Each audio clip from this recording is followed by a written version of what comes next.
Saya bikin pelatihan hidup menakjubkan. Saya bikin pelatihan dirindukan uang. Saya bikin pelatihan bagaimana hebatnya pikiran dan perasaan.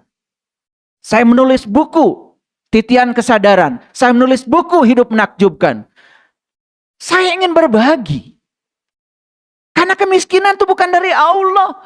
Kemiskinan itu dari setan. Karena kita tidak mau keluar dari segala batasan-batasan yang membatasi kita. Bapak Ibu perhatikan saya. Pernah nggak Bapak Ibu membatasi pikiran? Wah, itu tidak mampu bagi saya. Oh, saya tidak lebih berbakat dari orang lain. Dan kita mengatakan seolah-olah semua orang-orang yang kaya, sukses di dunia ini karena mereka lebih berbakat daripada saya.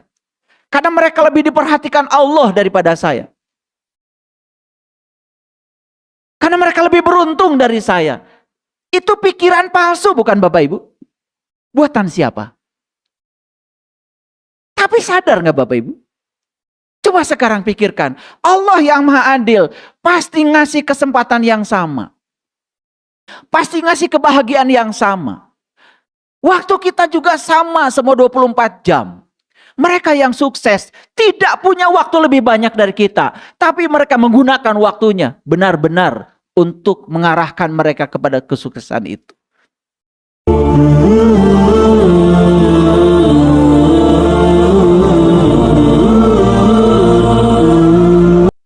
Maka hidup itu adalah perubahan. Oleh karena itu, beruntunglah mereka yang terus tumbuh dan berkembang dalam hidupnya. Dan merugilah mereka yang hidupnya hanya menghabiskan waktu hanya untuk bertahan hidup. Sekarang ini ada dua kelompok manusia. Ada yang menghabiskan seluruh hidupnya untuk bertahan hidup. Hanya untuk bertahan hidup saja sudah setengah mati. Tapi ada kelompok manusia yang lebih beruntung lagi. Karena mereka sudah mulai tumbuh, mulai berkembang. Ingat ya, sukses itu tidak pernah dibangun oleh kenyamanan. Dan sukses itu pasti dibangun oleh ketidaknyamanan. Masih ingat ilustrasi saya tentang biji mangga? Untuk menumbuhkan dahan, untuk menumbuhkan pohon mangga, maka yang terjadi adalah biji mangga mengalami keretakan, kerusakan. Dan yang pertama keluar dari biji mangga bukan dahan, bukan pohon, tetapi akar. Coba perhatikan. Ada ajaran tantra yang luar biasa. Akar itu tidak pernah tumbuh di tempat terang. Tapi akar itu selalu tumbuh di tempat gelap. Bahkan nyaris pertumbuhan akar itu tidak kelihatan. Dan ciri pohon itu bagus. Pohon itu akan tumbuh ke atas dengan bagus kalau pertumbuhan akarnya juga bagus. Jadi pohon itu tumbuh di dua alam. Bagian dari akarnya ke bawah tumbuh di tempat gelap, nyaris tidak kelihatan. Tapi bagian dari pohonnya, dahannya, rantingnya, daunnya, dan buah yang siap dipanen, itu kelihatan di permukaan. Dan kita harus sadar, tidak mungkin ada pertumbuhan ke atas kalau tidak ada pertumbuhan ke bawah. Jadi tumbuh dulu ke tempat gelap, baru kita akan melihat hasilnya di tempat terang. Hidup kita seperti itu. Cuman saat kita harus tumbuh di tempat gelap, kita tidak siap. Ingatnya langsung ditumbuh di tempat terang. Betul nggak Bapak Ibu? Untuk sukses itu harus ada ketidaknyamanan dulu. Ada fase-fase kita melewati ketidaknyamanan. Orang yang sekolah tinggi sampai S3, pastikan mereka pernah mengalami ketidaknyamanan, memaksa diri untuk disiplin belajar. Dan yang mengantarkan mereka sekolah tinggi itu adalah ketidaknyamanan itu. dan dia berani untuk melawan ketidaknyamanan itu, maka sukses. Jadi tidak mungkin kita bisa melihat pertumbuhan di tempat terang kalau tidak ada pertumbuhan di tempat gelap. Jadi Bapak Ibu yang hari ini sedang mengalami peristiwa-peristiwa yang tidak diinginkan, datang bertubi-tubi, tenang aja. Itu kan sebetulnya alam semesta sedang menumbuhkan akar kita. Dan kalau kita sabar, nanti juga akan kelihatan tuh batangnya, tunasnya mulai tumbuh ke atas. Dan biji mangga yang sama itu mulai bisa kita panen setelah kurun waktu tertentu. Yang penting apa? Yang penting tidak usah berpikir bergerak cepat, tapi berpikir bergerak maju, itu aja. Ada nggak orang yang menanam biji mangga sore ini, besok panen? Nggak ada kan? Itu sudah cukup pelajaran. Tumbuh dulu ke tempat gelap, sampai bisa mandiri, bisa makan sari-sari pati dari tanah. Lalu tumbuh tunas. Dan karena akarnya bagus, tunas terus membesar, bahkan menjadi pohon yang besar. Dan setelah beberapa tahun, kita baru bisa melihat biji mangga yang sama. Jadi jangan mimpi hidup. Jangan terjebak oleh angan-angan kosong. Banyak yang belajar spiritual, hari ini baru mengawali belajar, besok langsung ingin jadi orang sukses. Ini saya kasih tahu ya, hukum alam. Yang bergerak cepat, yang datang cepat, biasanya perginya juga cepat. Karena itu tidak alami.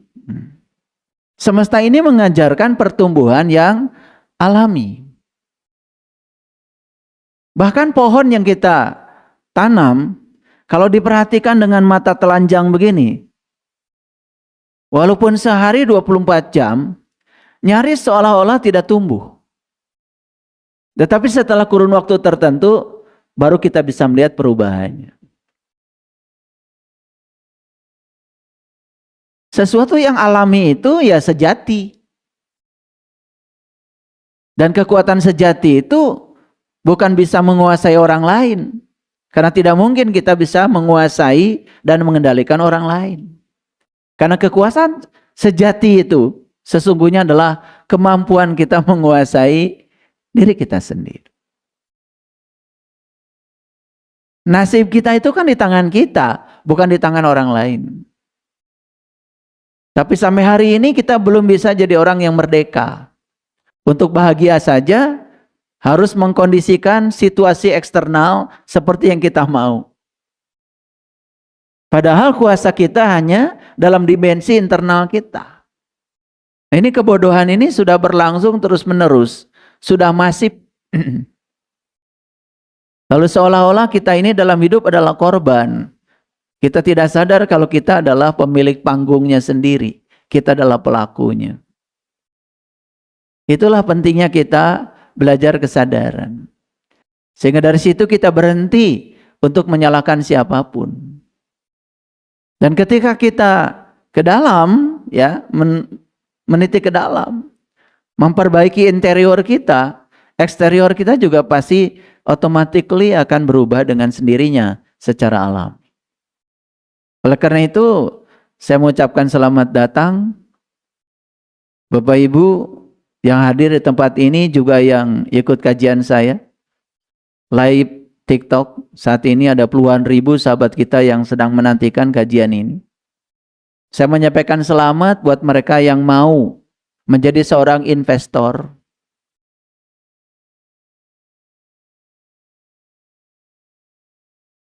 Meluangkan waktu sejenak untuk refleksi diri, belajar kesadaran. Karena proses refleksi dan evaluasi itu penting. Kita akan terus-menerus mengulang kesalahan yang sama dan menghasilkan hasil yang sama Kalau kita tidak mau refleksi, tidak mau evaluasi. Karena kita merasa sudah rutin melakukan sesuatu, malah justru membuat kita jadi sombong. Itu yang dikatakan Sayyidina Ali. Penyakit orang alim itu adalah sombong. Merasa sholatnya sudah tepat waktu, merasa sholatnya sudah berjamaah. Padahal tidak disadari. Sholatnya juga hanya mengikuti kebanyakan orang. Sholatnya juga tidak mengingat Tuhan. Tapi kesombongan itu sudah membuat dia terjebak dalam rutinitas yang seolah-olah dia sudah melakukan segalanya. Ujungnya apa? Mulai menyalahkan Tuhan. Kok saya sudah sholat, rajin, tahajud, bangun, malam, siangnya tidak melewatkan, melakukan ibadah-ibadah sunnah. Tapi kok kehidupan saya seperti ini? Rezeki saya seret, konflik sosial tidak bisa dihindari, mau akur sama pasangan aja susahnya setengah mati. Itu karena tidak mau evaluasi diri. Makanya saya berulang kali sering mengatakan, hidup itu perlu 6 keterampilan, paling tidak. 1, keterampilan mengingat. Yang kedua, keterampilan memahami. Yang ketiga, keterampilan menerapkan. Karena tidak cukup memahami. Yang keempat, keterampilan menganalisis. Yang kelima, keterampilan refleksi, yaitu keterampilan mengevaluasi diri. Baru yang keenam, keterampilan mensintesa, pengetahuan baru, kehidupan baru, cara berpikir baru. Itu keterampilan hidup. Itu yang sering disebut dengan keterampilan kognitif. Dan dari situlah akan lahir yang namanya keterampilan kedua, yaitu sikap hidup. Baru kita bisa hidup bersama orang karena punya keterampilan. Pasti nasibnya berubah. Gitu enggak belajarnya? Ya enggak. Betul enggak? Udah kayak robot biologis. Hanya mengulang-ulang aktivitas yang sama dengan cara berpikir yang sama. Tapi berharap hasilnya berbeda. Itu namanya angan-angan kosong. Makanya hari ini judulnya tertipu angan-angan kosong. Loh, kok menjadi satu judul besar? Sepenting apa judul ini? Nanti akan tahu isinya kalau saya sudah menguraikan secara mendalam. Jangan-jangan hidup kita selama ini berada dalam jebakan angan-angan kosong, cuma kitanya tidak sadar. Sudah siap? Oke. Mari kita bersyukur dulu. Karena berada di ruangan ini, kita bisa terkoneksi, ya, beresonansi, satu frekuensi. Ini bukanlah suatu kebetulan. Bukan. Ini adalah undangan dari semesta.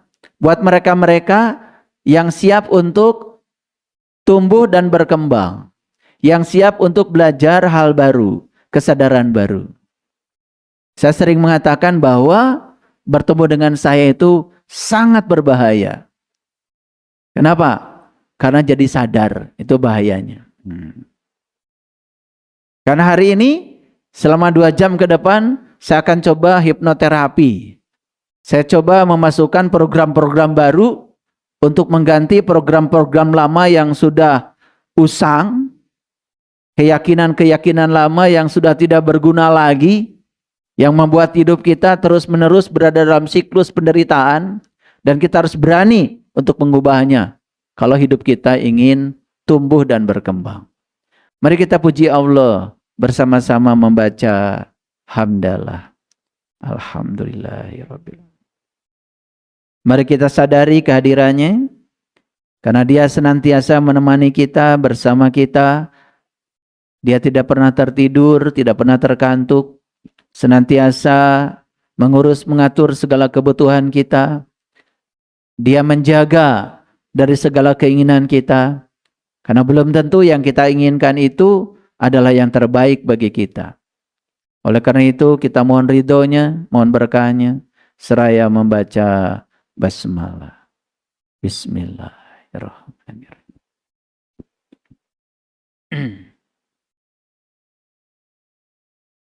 Apa sih angan-angan kosong itu? Dalam bahasa Indonesia, angan-angan kosong itu sering disebut juga hayalan kosong. Awas ya, ini bukan imajinasi. Ini bukan visualisasi. Dan harus bisa membedakan ya antara angan-angan kosong dengan visualisasi dengan imajinasi. Yang pernah mendengarkan kajian saya tentang kekuatan, dahsyatnya kekuatan perasaan, silakan diulang lagi. Di situ saya sudah menjelaskan secara cermat dan detail tentang kekuatan visualisasi, imajinasi untuk mencipta. Dan itu bukan angan-angan kosong. Ya. Barangkali ya kalau ingin tegas lagi, silakan membaca buku saya yang judulnya Hidup Menakjubkan. Dan hidup itu memang harus menakjubkan. Karena memang kita datang ke dunia ini untuk bahagia, untuk berkelimpahan, untuk berkecukupan. Dan kalau dalam kehidupan ini banyak kesulitan, banyak kesusahan, itu sebetulnya hanya alarm bahwa ada jalan hidup kita yang kurang tepat dan itu harus dievaluasi. Itu aja sebetulnya. Bukan takdir ya. Ya. Kesulitan ekonomi, badan sakit-sakit, banyak konflik, bukan takdir. Ya. Kan Allah udah bilang, segala sesuatu yang baik dariku, tapi segala sesuatu yang sebaliknya, itu kan dari ulah tanganmu sendiri. Begitu kata Allah. Awas hati-hati ya, memahami takdir. Nanti mungkin ada edisi khusus, saya bicara lebih khusus tentang itu. Jadi apa sesungguhnya angan-angan kosong itu?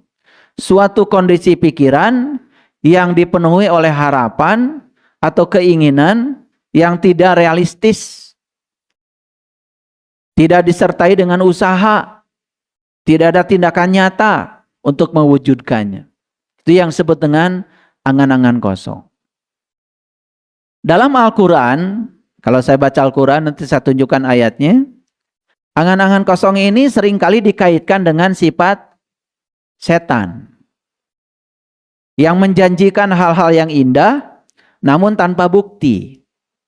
Yang pada akhirnya hanya menyesatkan diri kita sendiri. Awas ya, saya ingin mengingatkan sebelum saya lanjutkan. Setan bukanlah entitas yang di luar diri kita. Setan itu kerjaannya adalah yuwaswisu fi sudur. Ya, suka berbisik pada kesadaran. Kalau berbisik berarti jarak setan dengan manusia jauh apa dekat? Dekat ya. Kalau jauh kan berteriak, bukan berbisik. Padahal di Quran jelas, yuwaswisu fi sudur. Kita lagi sadar, tiba-tiba ada yang membisik. Itu yang membisik itu bukan orang lain. Yang membisik itu adalah ego kita, diri palsu kita, ambisi kita, pikiran yang tidak terkendali oleh kita. Dan itulah sesungguhnya wujud nyata dari syaiton itu. Jadi sebetulnya syaiton itu adalah diri palsu kita sebetulnya. Suka nggak kita dibisikin oleh diri palsu kita? Suka apa sering? Sering ya? Didengar? Oh, didengar sekali. Ya? Tapi kalau intuisi yang berasal dari kesadaran, karena gini ya bedanya. Kalau kesadaran itu cuma sekali mengingatkan. Tidak ada pengulangan. Tapi kalau si syaiton ini, ambisi ini, ego ini, diri palsu ini, dia kalau belum berhasil, terus mengulang-ulang. Makanya kalau masih bingung membedakan mana intuisi, mana ya bisikan ego, gampang. Kalau intuisi itu datangnya sekali, nah kalau ego itu berulang-ulang. Itu aja bedanya. Kalau intuisi tidak ada pengulangan. Tidak ada. Ya. Nah, kenapa dalam Al-Quran angan-angan kosong ini dikaitkan dengan syaiton? Kenapa? Harus ditangkap dulu logikanya. Karena wujud syaiton itu adalah ambisi ego, diri palsu. Gitu? Nah, jadi angan-angan kosong itu berarti diproduksi oleh siapa? Bukan oleh syaiton, tapi oleh ambisi ego kita. Kadang-kadang Bapak Ibu, ya, pikiran ini kalau lagi menipu kita, seolah-olah yang dia pikirkan itu adalah realita. Padahal itu hanya ilusi yang diciptakan oleh dia sendiri. Itu yang disebut dengan konstruksi mental. Pernah nggak Bapak Ibu ada kekhawatiran terhadap sesuatu, ketakutan terhadap sesuatu? Pernah nggak? Pernah. Ya? Dan kita sering menganggap seolah-olah yang dikhawatirkan pikiran, yang dicemaskan pikiran itu adalah realita. Padahal itu hanya hayalan pikiran saja. Mau pergi ya, ngaji ke tempat sini, wah kalau pagi-pagi ini jam sibuk, pasti macet. Buatan siapa itu? Pikiran. Apakah itu sudah benar-benar macet? Belum. Tapi pikiran kita menganggap seolah-olah itu adalah kenyataan. Itu angan-angan kosong bukan? Ya? Gampang ya membacanya. Oke.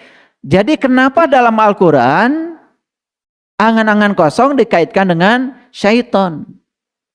Karena syaiton itu adalah diri palsu kita yang setiap saat selalu memproduksi konstruksi mental, ya, konstruksi pikiran, ilusi pikiran yang seolah-olah itu dianggap sebagai kenyataan. Makanya manusia yang mengidentifikasi dirinya seolah-olah apa yang dia pikirkan selamanya tidak akan berkembang. Pernah nggak Bapak Ibu khawatir? Aduh, kalau saya melakukan ini, saya khawatir dibicarakan oleh orang lain. Saya khawatir orang lain menilai itu ini pada saya. Pernah? Pernah. Padahal orang lain mikirin juga enggak. Betul enggak? Kan kita aja yang sibuk. Betul apa tidak? Iya.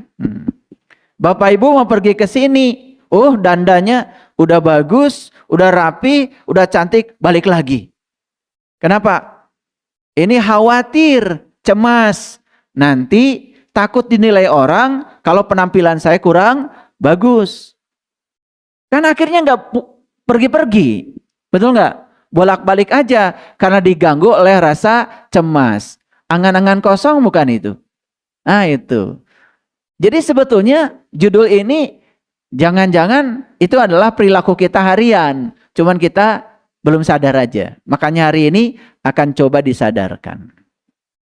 Nah, apa sih indikator angan-angan kosong? Pertama jelas, tidak realistis. Ya.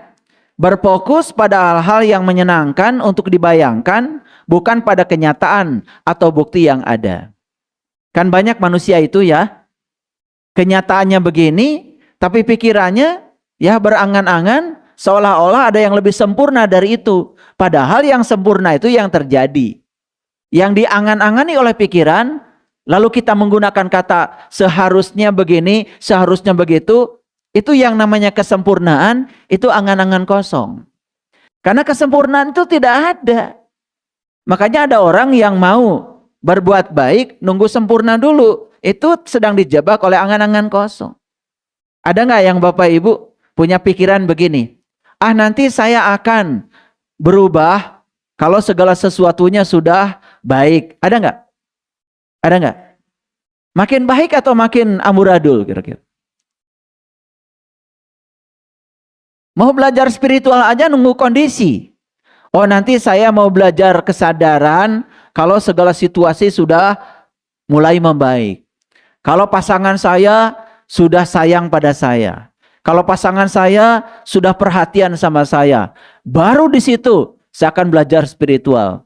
Padahal pasangannya makin liar. Makanya ada kata-kata bijak, siapapun yang menunggu, selamanya akan menunggu.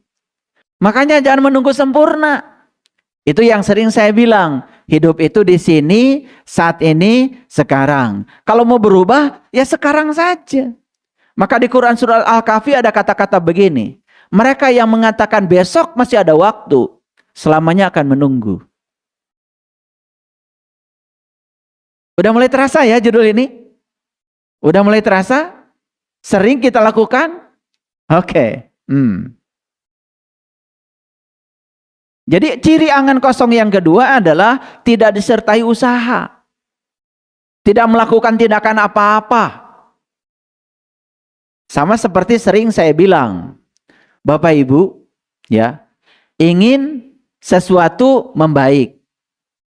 Tetapi kita tidak melakukan apa-apa. Yang sederhana aja lah. Ini contoh ini sering saya ulang-ulang. Ingin pasangan membaik. Ya, apa yang dilakukan? Memaksa pasangan harus seperti yang kita mau. Bikin aturan-aturan khusus buat dia. Makin baik atau makin berantem? Makin berantem. Pengalaman kan? Tapi kita nggak mau berubah.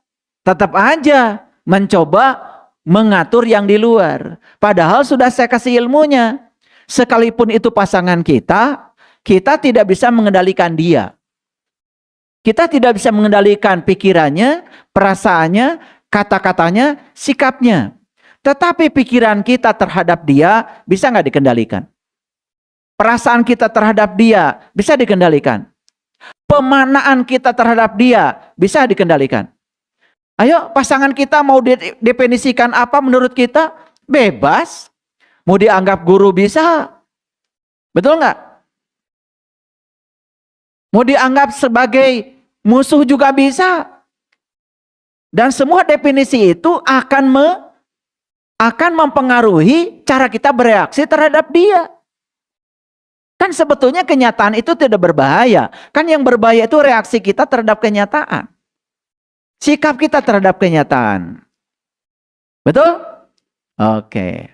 Banyak gak yang menginginkan sesuatu tambah baik? Banyak? Tetapi apa yang dilakukan? Tidak melakukan apa-apa. Padahal ilmunya sudah tahu. Semua situasi di luar kita akan baik kalau kita mengubahnya ke dalam, bukan keluar. Tapi nggak mau melakukannya. Di salah satu judul ceramah saya, ya, saya menyampaikan ada 7 jalan baru. Salah satu jalannya adalah daripada kita memaksakan cinta, lebih bagus kita mengungkapkan cinta. Ada yang pernah dengar gak itu? Tapi apa yang dilakukan Bapak Ibu? Memaksakan cinta, bahkan merengek-rengek minta cinta pada orang yang jelas-jelas dia nggak punya cinta.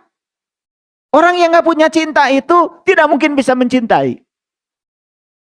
Tetapi dia akan tumbuh cintanya kalau dicintai. Daripada kita memaksakan cinta pada dia, merengek-rengek minta cinta, minta dia setia pada kita, sudah ungkapkan aja cinta kita pada dia. Karena tidak ada hadiah dari mencintai kecuali dicintai. Udah gitu belum Bapak Ibu? Aduh. Berarti masih angan-angan kosong. Jadi kayaknya penting ya judul ini ya. Nah makin penting lagi kita sadar sekarang, lu kok pas judulnya tertipu angan-angan kosong, pas saya bisa hadir. Ini jangan-jangan judul ini emang buat saya. Itu namanya resonansi. Kok judul yang kemarin saya nggak bisa hadir, ada gangguan. Giliran judul ini saya bisa hadir, dari pagi lagi hadirnya. Ini kayaknya judul buat saya. Itu namanya synchronize. Itu namanya sinkronisasi. Yuk kita percaya dengan konsep Nikola Tesla bahwa segala sesuatu adalah vibrasi, ya, frekuensi, energi, dan kita sekarang ini sedang berada dalam ya resonansi karena frekuensi kita sama. Clear sampai sini. Nah, angan-angan kosong ini bukan sekedar tidak realistis, bukan sekedar tidak disertai usaha, tapi malah justru menyesatkan. Menyesatkan berarti apa? Menjauhkan diri kita dari jalan yang benar. Sehingga kita terlena dengan janji-janji palsu. Bapak Ibu, mohon maaf ya. Hidup itu kapan? Pinter ya. Kapan? Sekarang. Ya. Tapi banyakkah di antara kita yang lebih percaya pada janji-janji masa depan, lalu melupakan saat ini? Ada nggak? Kayaknya semuanya deh. Betul nggak? Karena ada yang mengatakan begini. Mohon maaf ya. Dunia itu bukan buat orang beriman. Orang beriman mah nanti. Di sana. Dunia buat orang kafir. Gitu. Belangsak gak? Padahal di Quran tidak ada pernyataan itu. Itu angan-angan kosong. Malah di Quran dikatakan, wabtagi fima atakallahu darul akhirah wala tansa nasibaka minad dunya. Tahu nggak akhirat? Akhirat itu hari kemudian. Akhirat itu masa depan. Dan masa depan tidak ada haknya buat mereka yang tidak tampil hari ini. Setuju nggak dengan saya? Ulangi ya, ulangi. Masa depan itu tidak ada bagiannya untuk mereka yang tidak tampil hari ini. Jadi masa depan itu ditentukan oleh apa yang kita lakukan hari ini. Realistis. Tapi mereka yang melupakan hari ini, berharap masa depannya lebih baik, itulah angan-angan kosong. Paham sampai di sini? Nah, kalau itu dipakai oleh kita, menyesatkan nggak kira-kira? Menyesatkan. Nah, sekarang saya kasih pertanyaan. Ya, kalau sulit, bilang aja sama saya sulit pertanyaan. Jujur ya, jujur. Ini yang beragama Islam, setiap hari sholat kan? Oke, jujur ya, jujur. Tapi harus jujur ya jawabnya. Itu sholat itu untuk nanti atau untuk sekarang? Hah? Buat nanti? Oh. Atau diganti pertanyaan deh. Sholat itu buat surga atau buat akhlak? Buat surga. Oh.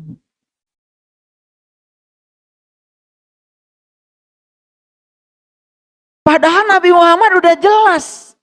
Innama bu'istu liutamima makarimal akhlak. Aku diutus ke dunia ini untuk memperbaiki akhlak. Supaya akhlak kalian itu karim. Mulia. Kayak saya namanya Saiful Karim. Kan makarimal akhlak itu ada kata karim di situ. Jadi saya malu kalau namanya Karim, tapi saya tidak mulia. Karena itu doa dari bapak saya, dari leluhur saya. Nah sekarang ulangi lagi. Nabi Muhammad diutus ke dunia untuk apa? Menyempurnakan akhlak. Supaya akhlaknya karim, akhlaknya mulia. Kata siapa? Kata Nabi Muhammad. Kata Quran. Kalian tuh makanya nih ngaji bertahun-tahun gak ada bekasnya. Itu hadis, udah dibacakan hadisnya malah sama saya. Innama bu'istu liutamima makarimal akhlak. Aku datang ke dunia ini diutus Tuhan, tujuan Tuhan mengutusku itu cuma satu, memuliakan akhlak. Nah, untuk memuliakan akhlak, Nabi Muhammad ya diberi instrumen oleh Allah. Salah satu instrumennya adalah sholat. Makanya jelas di Quran, sholat itu adalah untuk mencegah manusia dari keji dan munkar. Sekarang saya tanya lagi, jadi sholat itu untuk sekarang atau untuk masa depan?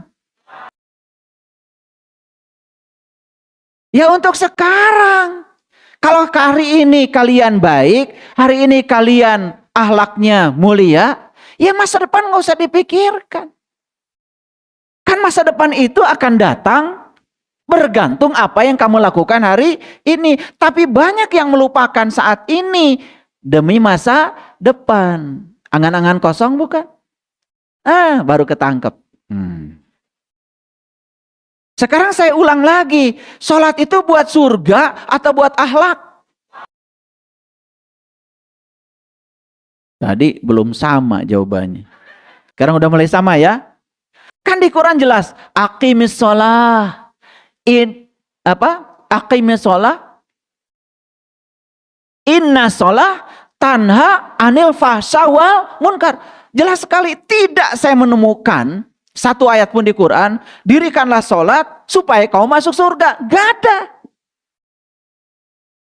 Dirikanlah sholat supaya kamu bebas dari perbuatan keji dan munkar. Bebas dari perbuatan keji dan munkar. Akhlak bukan? Akhlak mulia bukan? Itu tujuan sholat. Jadi tujuan sholat itu sekarang atau besok? Sekarang. Kan banyak yang sombong karena udah sholat, padahal akhlaknya tidak berubah. Masih ngomongin orang, masih menghujat orang, masih maki-maki orang. Ada nggak kayak gitu? Ada apa banyak? Karena dia terjebak angan-angan kosong. Seolah-olah sholat itu buat surga, buat pahala. Padahal nggak ada di ayat. Ayatnya jelas. Aqimis sholah inna sholah tanha anil pasawal munkar. Jadi harusnya Bapak Ibu memeriksa nggak? Apakah saya sudah bebas dari perbuatan keji dan munkar? Memeriksa gitu nggak? Enggak. Malah jadi sombong. Seolah-olah punya tabungan di masa depan. Padahal sekarang akhlaknya ambu radul.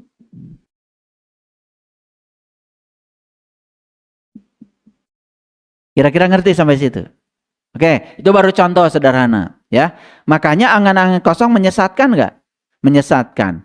Nah, yang keempat, angan-angan kosong berbahaya nggak? Berbahaya. Menimbulkan kelalaian, menimbulkan penderitaan, menimbulkan penyesalan di kemudian hari. Coba orang yang punya pandangan, bagian kita bukan di sini, bagian kita mah nanti. Padahal nanti itu kan belum tiba. Katanya hidup itu di sini, saat ini sekarang.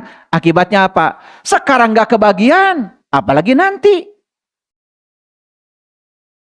Timbulnya apa? Penyesalan karena terjebak angan-angan kosong. Berbahaya gak angan-angan kosong? Bahaya sekali.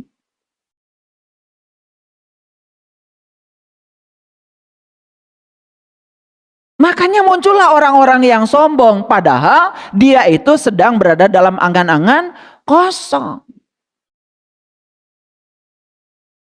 Paham sampai sini? Oke. Ini baru pengertiannya. Oke, sekarang perhatikan. Ada ayat yang bagus nih. Di surat Al-Baqarah. Ayat 268. Ini harus saya bacakan bahasa Arabnya. Karena banyak yang ragu-ragu. Biar saya nanti terjemahkan pelan-pelan ya. A'udzubillahi minasyaitonirrajim. Bismillahirrahmanirrahim. Asyaiton ya'idukumul faqra.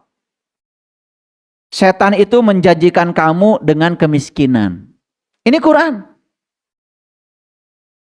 Pernah baca ayat ini Bapak Ibu? Kasihan. Ini gara-gara one day one judge ini. Bergerak cepat tapi tidak bergerak maju. Saya baca Quran setiap hari jam 1 sampai jam 4 subuh itu Bapak Ibu. Paling satu ayat aja udah gak kelar-kelar itu. Hanya hangat-hangat air mata aja kalau baca itu. Gak bisa saya baca banyak-banyak. Makanya di dalam kitabnya Fihi Ma Fihi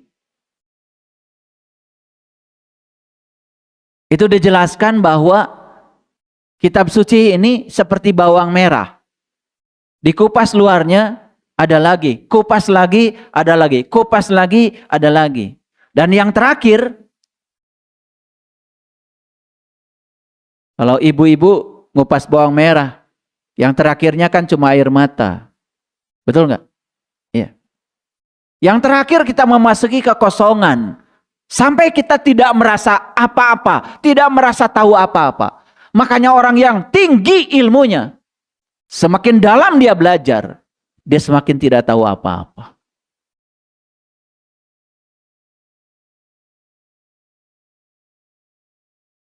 Bukan semakin merasa tahu apa-apa. Seperti mengupas bawang merah, makin dikupas, makin dikupas, makin dikupas, sampai akhirnya kita akan menemukan kekosongan. Di kekosongan itu, disitulah kita akan sadar betapa kita tidak tahu apa-apa. Disitulah kita akan mengalami namanya kesucian jiwa. Karena kotoran jiwa itu berasal dari 4, Bapak Ibu. Perhatikan saya. Kotoran jiwa itu 1, dari perasaan bahwa kita merasa tahu apa-apa. Jadi sombong. Yang kedua, kotoran jiwa itu dari perasaan bahwa kita memiliki apa-apa. Coba lihat, orang yang merasa memiliki apa-apa. Jadi sombong, jadi takut kehilangan, jadi melekat, jadi pelit, jadi kikir. Padahal dulu ketika dia tidak punya apa-apa, lebih bahagia daripada saat dia punya apa-apa. Yang ketiga, kotoran jiwa itu berasal dari merasa bisa apa-apa. Dan yang terakhir, kotoran jiwa itu berasal dari merasa dirinya sebagai siapa. Merasa dirinya paling ulama, merasa dirinya paling alim, merasa dirinya paling tahu segala, merasa dirinya paling soleh, lalu merendahkan orang lain. Itu sudah kotoran jiwa, Bapak Ibu.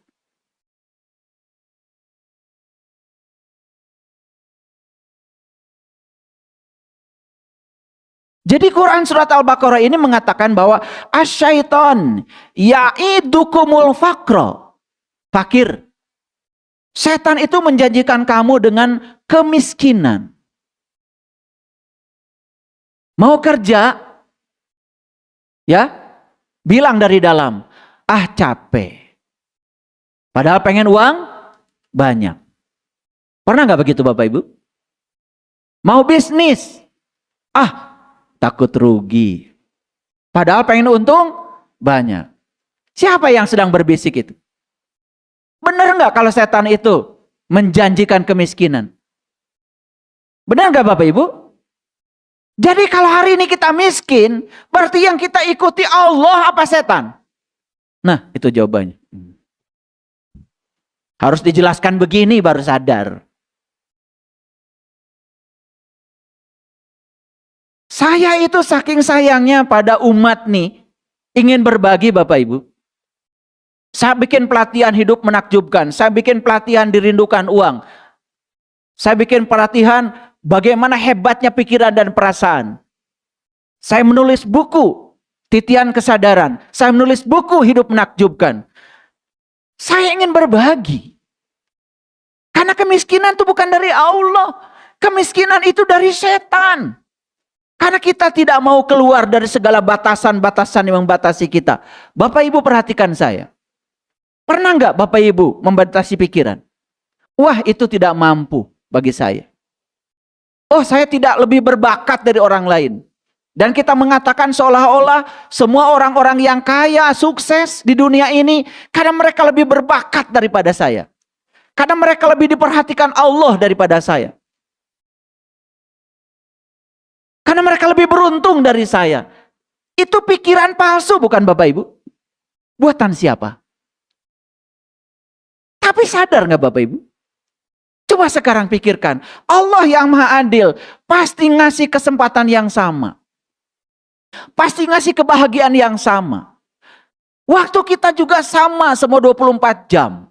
Mereka yang sukses tidak punya waktu lebih banyak dari kita. Tapi mereka menggunakan waktunya benar-benar untuk mengarahkan mereka kepada kesuksesan itu.